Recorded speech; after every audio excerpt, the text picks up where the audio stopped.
So without further ado, would you please welcome Gerald Olson, who will introduce the auditorium for fall 2012.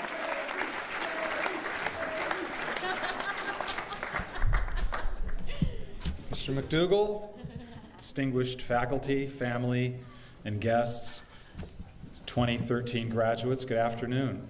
It is a good afternoon. It's my great pleasure to introduce your fall 2013 class valedictorian, Ana Zavala.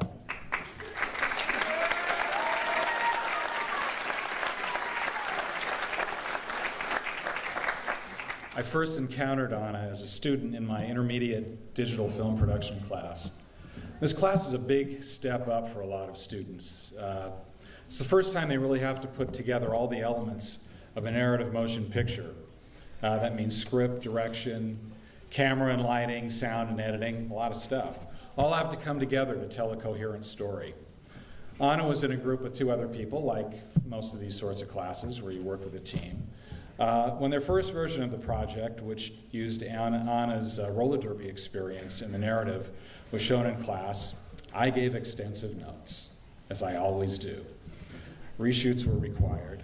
And to keep this brief, when the other group members couldn't deal with the redo very well, Ana pulled the group together, took up the slack from the one person who refused to cooperate, and delivered a charming little film.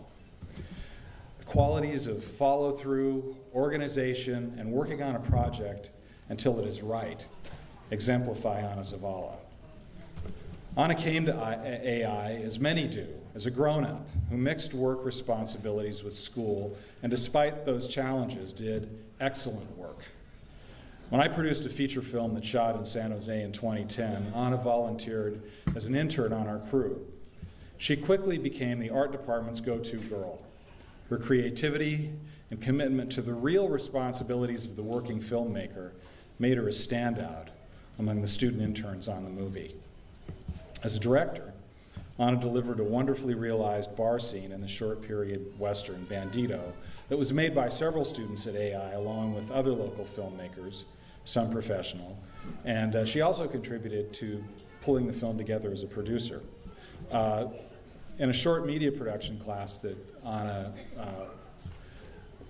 had with me, she also produced a terrific video advertisement piece for the Silicon Valley roller derby girls, using a roller derby experience and pulling together a really terrific group of students to make this film the excellent piece that it was.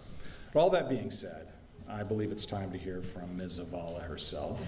So please give it up for your fall 2013 class valedictorian, Ana Zavala.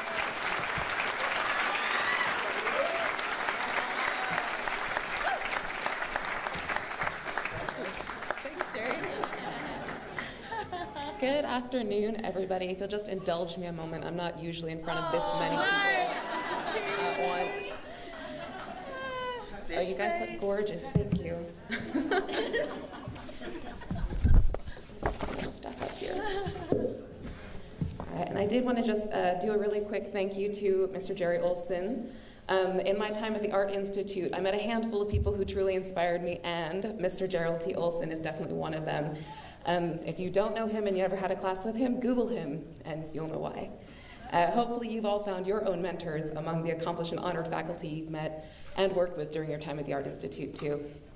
Oh, a lot more nervous than I thought I'd be. You got it. You got it. When it comes to filmmaking, writing, and storytelling, we're told early on to write what we know. So I've written down what I know, and today I'm going to tell you what I know.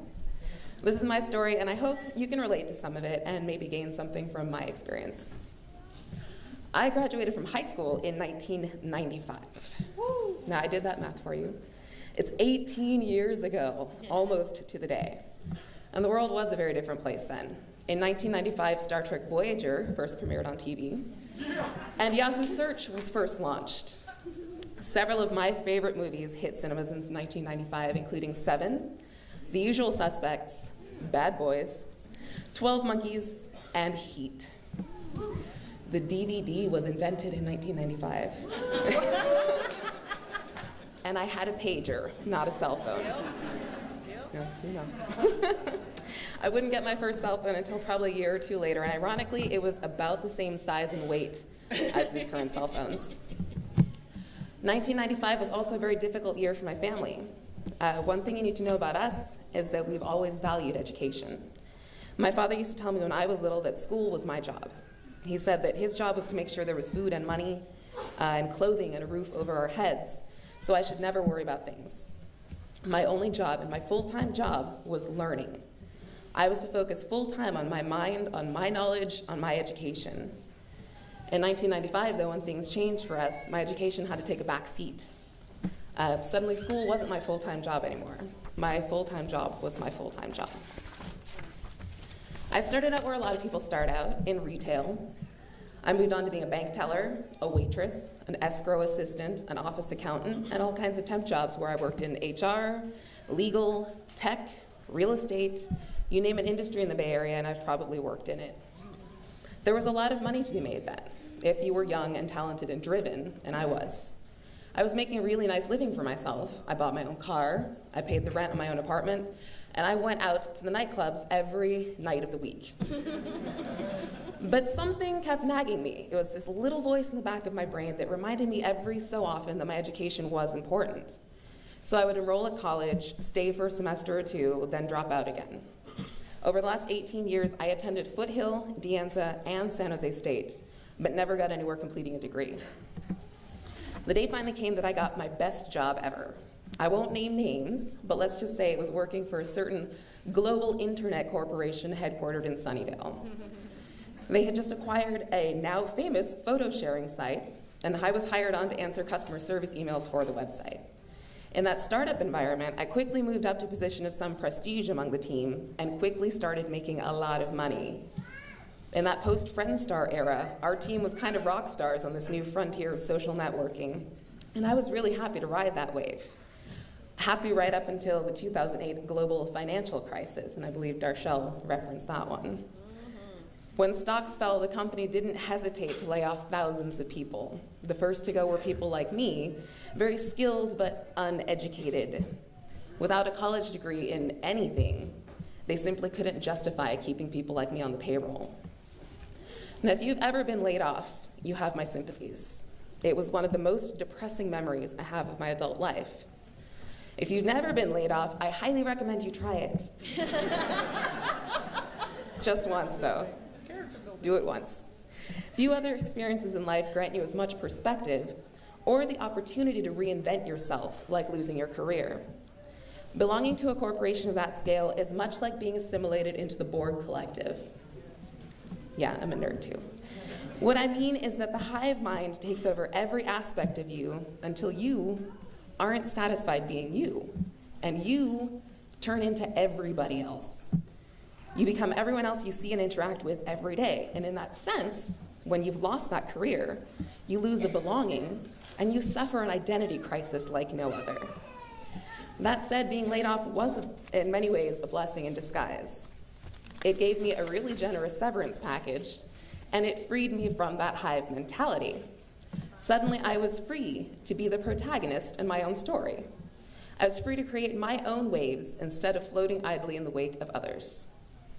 I finally knew what I wanted to do, and when I wondered what I should do to get there, the answer came quite naturally, thanks to my father.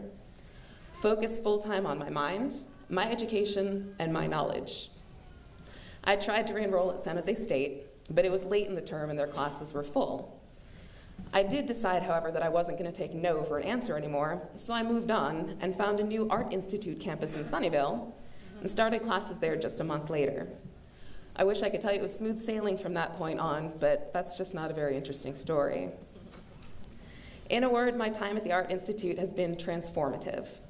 I lost countless hours of sleep and gained several feature film and network television credits. I lost my car and gained a thorough understanding of Caltrain timetables and VTA maps.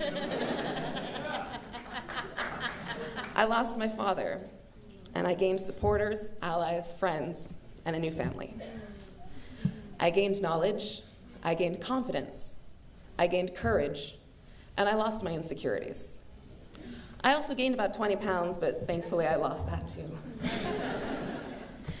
I've been inspired by so many people at the Art Institute, and I hope that today I can inspire some of you with these words. Never take no for an answer. Continue to learn and grow in your own knowledge. Reinvent yourself fearlessly, but do it for no one but yourself. When someone asks you if you're a god, you say yes. Work hard, but take time to enjoy the rewards of your hard work. Be excellent to each other, and party on, dudes.